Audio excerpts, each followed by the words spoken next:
Hey, everybody. Welcome to the Salesforce for Everyone YouTube channel.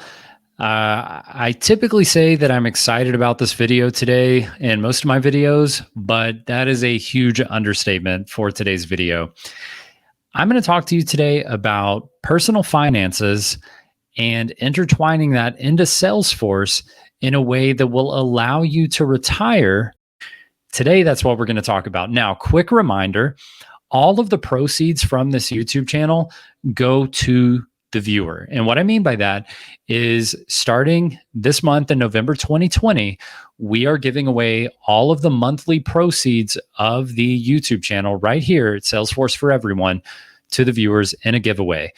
You can check out how to enter the giveaway. Basically, you can like videos, subscribe to the channel, share videos, or comment on videos, and that will get you entered into the drawing to win the proceeds. Now, we don't know how much that's going to be month to month. This is the first month we're doing it, but the best way you can definitely increase the amount of money that's going to be given away is by watching more videos, sharing more videos, letting other people know about the videos from this channel, and that is what increases the pot. So most people are saying, hey, make sure you like and subscribe and do these things from a selfish place where they want their own channel to grow for their financial reason. I want this YouTube channel to grow so that I can pay you guys. And I'm not just sending you an Amazon gift card.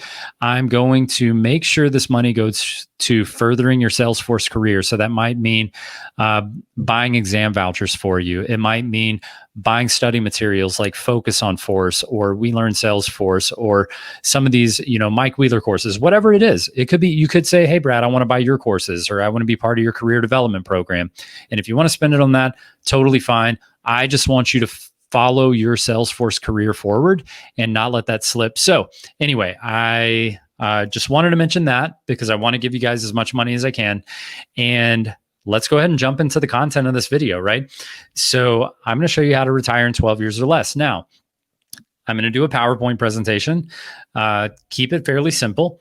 Ask questions in the comments, okay? I can make secondary videos. I can answer questions in the comments. Whatever you need, I'm here for you. I want to make this stick because to me, there's Salesforce, which is work, and there's your life in front of you.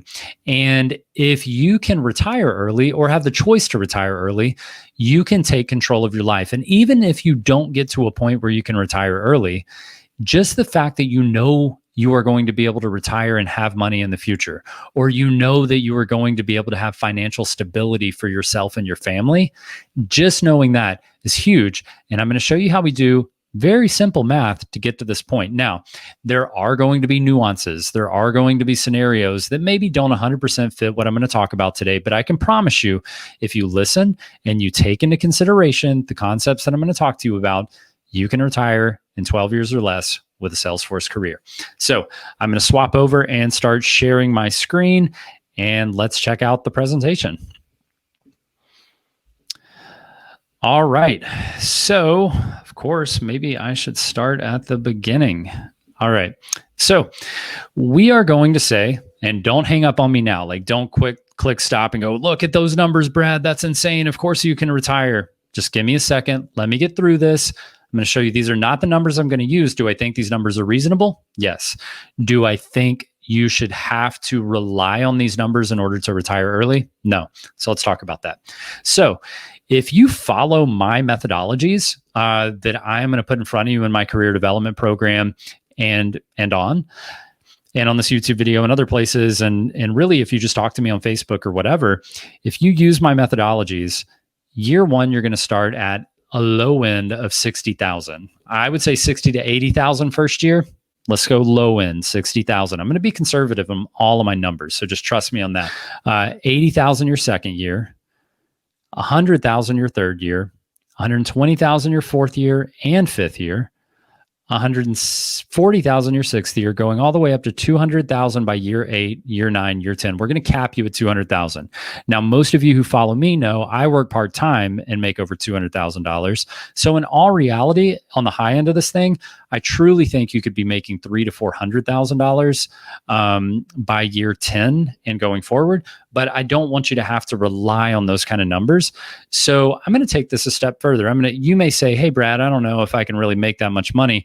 And I disagree. I think you can make this much money, but I don't want you to have to make this much money for the math to work. So let's head over to the next slide. This is the kind of money, and you can see up in the title, it says conservative. So you're making 60,000 year 1. By year 5, you're making 110,000. That is excessively reasonable. Just so you know, if you don't think that's reasonable, it's beyond reasonable. And we have you capping out at 135,000. That's insane. Like, if you follow my methodologies, you're going to make $200,000 in your career easily. If you know me, you know I work part-time and make over $200,000 a year just with Salesforce consulting. So you can definitely make upwards of 200, 300. I could definitely see you'd have to work a lot, but I could see you tagging $400,000 a year. But let's keep it simple. Let's stay within the realm of what we're talking about here, retiring in 12 years. I'm going to say you start at 60,000, you cap out at 135,000 on year 10. And now let's go over and look at some of these things. So we're going to talk about your income, your expenses, and your savings. So just try to follow along here. And if you have to hit pause and rewind and leave me a comment saying, Brad, I don't get that. Like, you've got to give me some more there. You can do that, but try to follow along here. So average household expenses, you see right under the title there, average household annual expenses in the United States is $50,000 to $70,000. And 70,000 would be considered a luxury lifestyle. Now, I don't mean buying yachts and private planes and this kind of stuff, but what I do mean is that in most places, unless you're in a big city like New York or, on the West Coast or something like that, $70,000 a year means that your bills are paid and that you're not concerned about getting food on the table for your family. You're probably driving a car that is well beyond just something to get you from point A to point B. It's probably a newer model. You might have payments on it. It might do 0 to 60 in 4 seconds, and it might have a really cool paint job and rims on it, right? We're not talking about, riding around in a 1985, car that you've got to take to the shop every other weekend. We're talking about with $70,000, you can have a very nice living situation. And this is specifically in the United States. And I'm talking household income. So if you have a spouse that's making money as well, then you're just further above this. But typical household annual expenses in the United States are $50,000 to $70,000.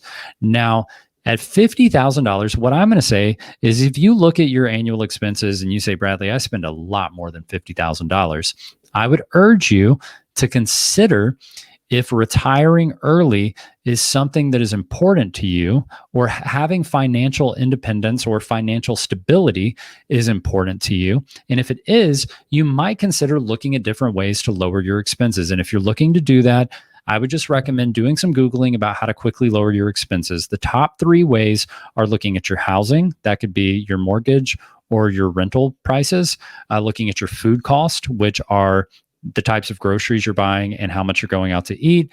And the third is your vehicles.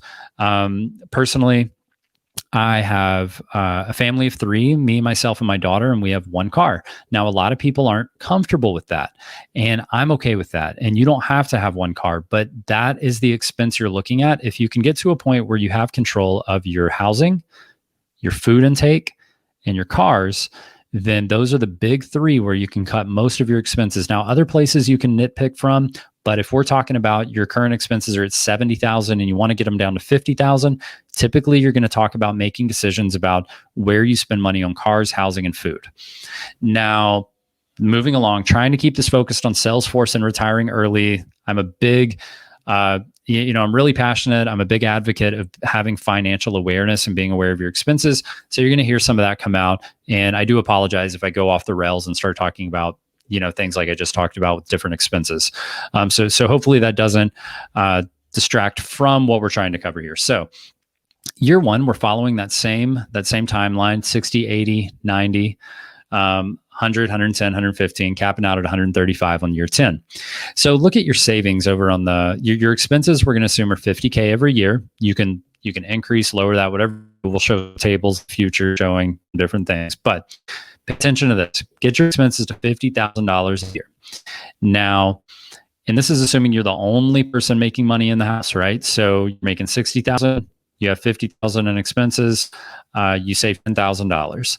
Now, each year, you need to maintain your current expenses. Now, very common, especially in the United States, is what is called lifestyle creep. And that is when your income goes up, you allow your lifestyle to creep upwards to match your income or even outrun your income, creating debt. So we want to make sure that our expenses stay static as much as possible. They're going to go up a little bit. I get that. But you want to keep your income relatively low if you're actually interested in being in a financial space where you can retire early. So let's keep it at $50,000 a year. Your income keeps going up. Your savings keeps going up. By year 10, you're saving $85,000 a year. So let's head over to year 11 through 20. I capped you out at 135. You're going to save $85,000 a year for the next 10 years, 20 years in. I know I said we're going to retire in 12 years. I'll get there. So here we go.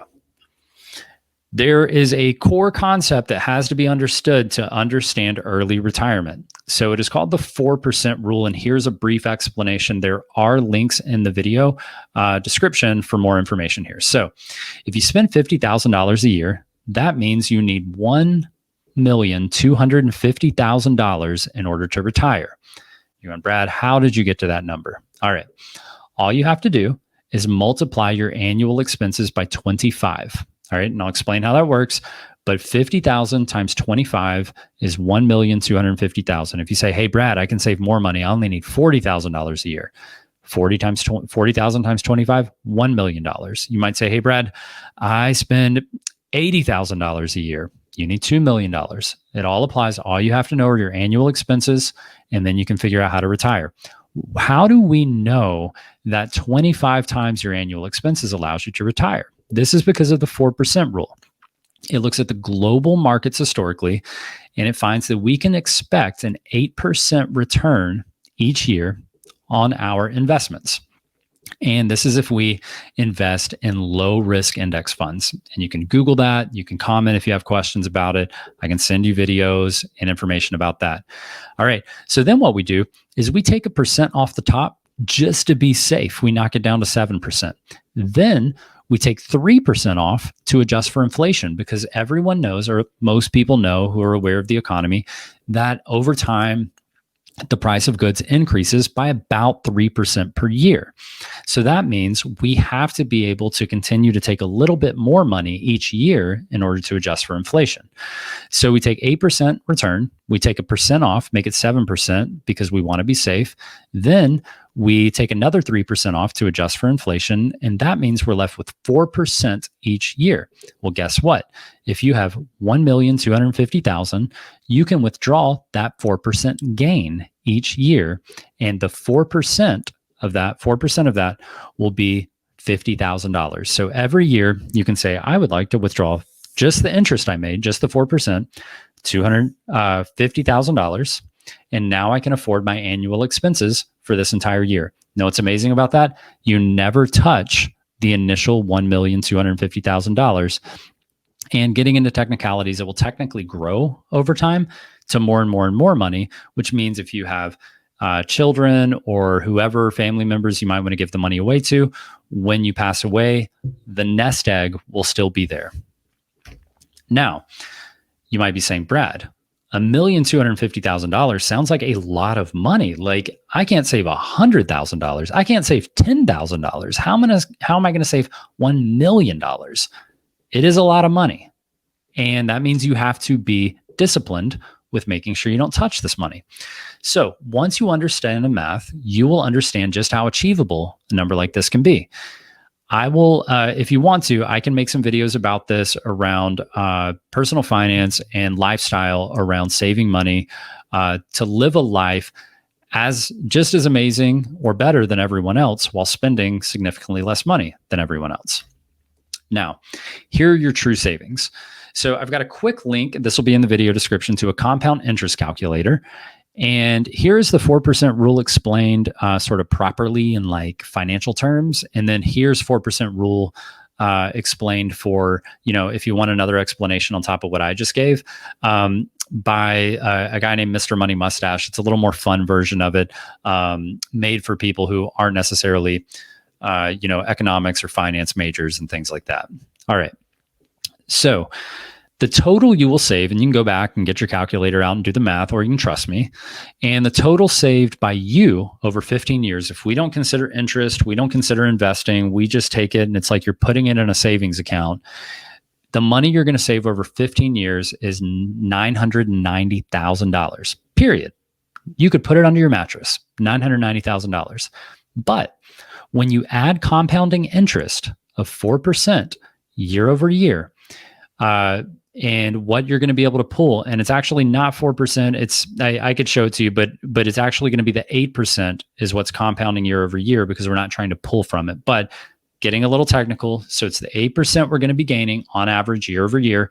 Check out the last few years' returns on something like the Dow Jones Index or the S&P 500 Index. We're not talking about investing in Tesla or Microsoft or Google. We're talking about very low risk, diversified index funds. Your total saved with compound interest, because of compounding interest, instead of saving $990,000, you have now saved $1,915,000 in 15 years.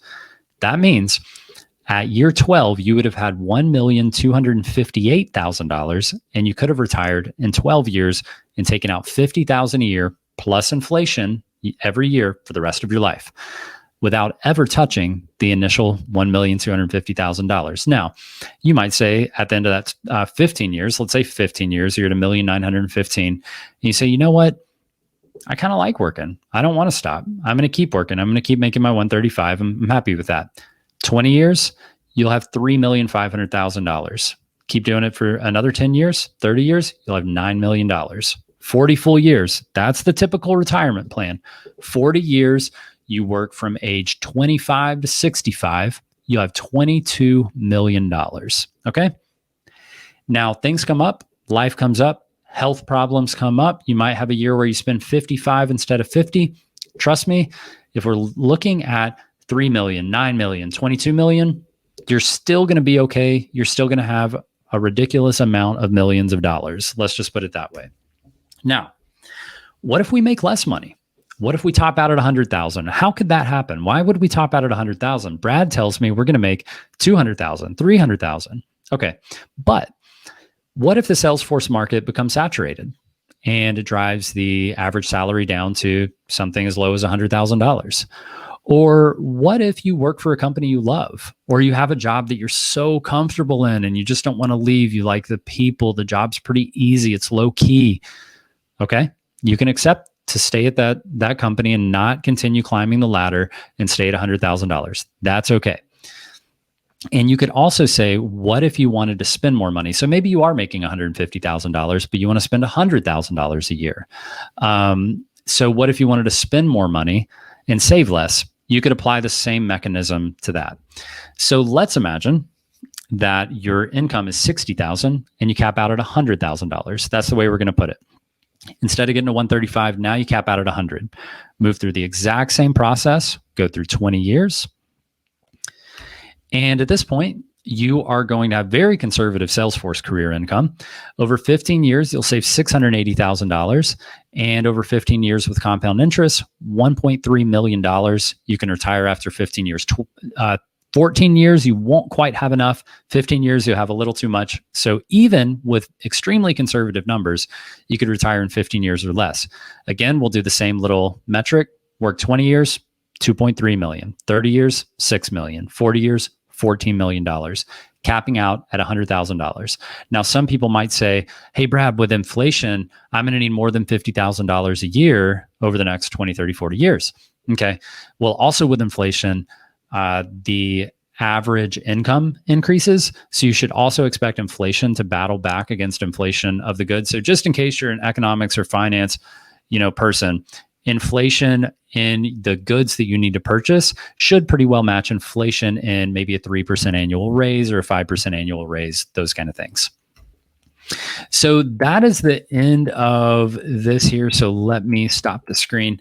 So I hope that can resonate with you. I know that after watching a quick video, 25-minute video, you're not going to go, oh, I totally get it. This makes perfect sense. Let me just start doing that and we're good to go. You need to know, a lot of simple questions off cuff, like how do I get to the numbers you just mentioned? How do I get to 100,000 plus? I can help you with that. How do I understand more about saving more and spending less? How do I do that? I can talk to you about that. I can send you videos. I can, leave a comment. I'll send you links. Where do I invest this money? How do I invest money in the S&P 500? Where do I get started? How do I open an account? How do I do those things? And same thing, I can send you videos and links on how to do that. The important thing here is to realize you really can save millions of dollars in a reasonably short period of time. We're talking 15 years. If you work 20 or 30 years, you're going to be saving millions, if not tens of millions of dollars.